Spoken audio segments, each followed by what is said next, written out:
anak-anak yang dikasihi oleh Tuhan Yesus Kristus, apa kabar hari ini? Di hari Senin pertama di bulan Februari, tetap ada sukacita dan kebaikan Tuhan dalam hidup kita.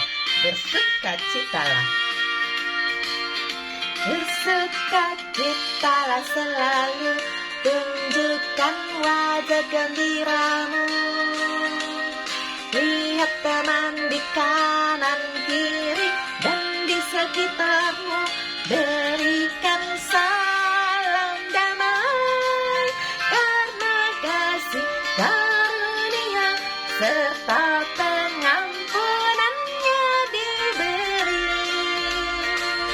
Hiduplah dalam damai, seorang dengan yang lain, itu kehendak Tuhan bagimu. Mari berdoa. Tuhan Yesus yang baik, terima kasih untuk hari yang indah yang Tuhan berikan kepada kami. Kami boleh bersukacita karena kami punya juru selamat Yesus Kristus. Saat ini kami mau belajar firman Tuhan. Berbicaralah supaya kami boleh menjadi pelaku firman. Di dalam nama Tuhan Yesus kami berdoa. Amin. Roma 7 ayat 1-25. Arti hukum Taurat. Apakah kamu tidak tahu, saudara-saudara, sebab aku berbicara kepada mereka yang mengetahui hukum, bahwa hukum berkuasa atas seseorang selama orang itu hidup? Sebab seorang istri terikat oleh hukum kepada suaminya selama suaminya itu hidup. Akan tetapi, apabila suaminya itu mati, bebaslah ia dari hukum yang mengikatnya kepada suaminya itu. Jadi, selama suaminya hidup, ia dianggap berzinah kalau ia menjadi istri laki-laki lain. Tetapi jika suaminya telah mati, ia bebas dari hukum, sehingga ia bukanlah berzinah kalau ia menjadi istri laki-laki lain.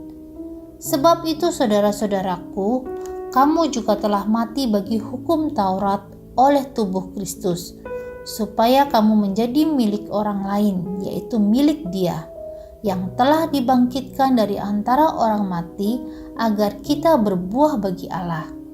Sebab, waktu kita masih hidup di dalam daging, hawa nafsu dosa yang dirangsang oleh hukum Taurat bekerja dalam anggota-anggota tubuh kita agar kita berbuah bagi maut. Tetapi sekarang kita telah dibebaskan dari hukum Taurat, sebab kita telah mati bagi Dia yang mengurung kita, sehingga kita sekarang melayani dalam keadaan baru menurut roh dan bukan dalam keadaan lama menurut huruf hukum Taurat. Jika demikian, apakah yang hendak kita katakan? Apakah hukum Taurat itu dosa? Sekali-kali tidak. Sebaliknya, justru oleh hukum Taurat aku telah mengenal dosa, karena aku juga tidak tahu apa itu keinginan kalau hukum Taurat tidak mengatakan jangan mengingini. Tetapi dalam perintah itu dosa mendapat kesempatan untuk membangkitkan di dalam diriku rupa-rupa keinginan. Sebab tanpa hukum Taurat dosa mati. Dahulu aku hidup tanpa hukum Taurat, akan tetapi sesudah datang perintah itu dosa mulai hidup. Sebaliknya aku mati, dan perintah yang harusnya membawa kepada hidup, ternyata bagiku justru membawa kepada kematian. Sebab dalam perintah itu dosa mendapat kesempatan untuk menipu aku, dan oleh perintah itu ia membunuh aku. Jadi hukum Taurat adalah kudus, dan perintah itu juga adalah kudus, benar, dan baik. Hukum Kristus. Banyak hukum di muka bumi ini ataupun di sekitarmu yang harus kamu taati.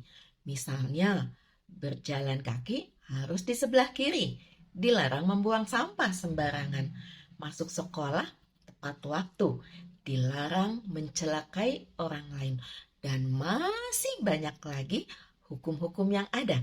Tapi kalau kita sudah mati, maka kita tidak wajib menaati hukum itu karena tidak perlu lagi.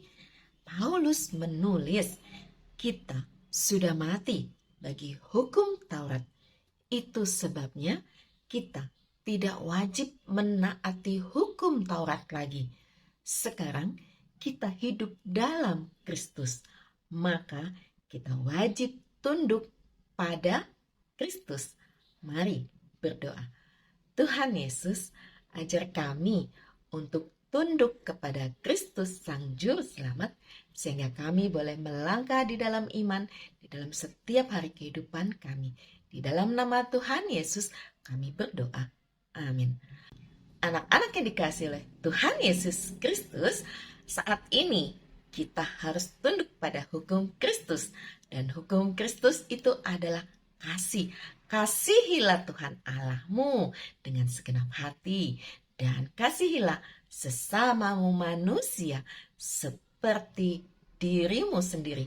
Kalau kita sudah melakukan kedua hukum kasih ini, maka semuanya berjalan dengan baik.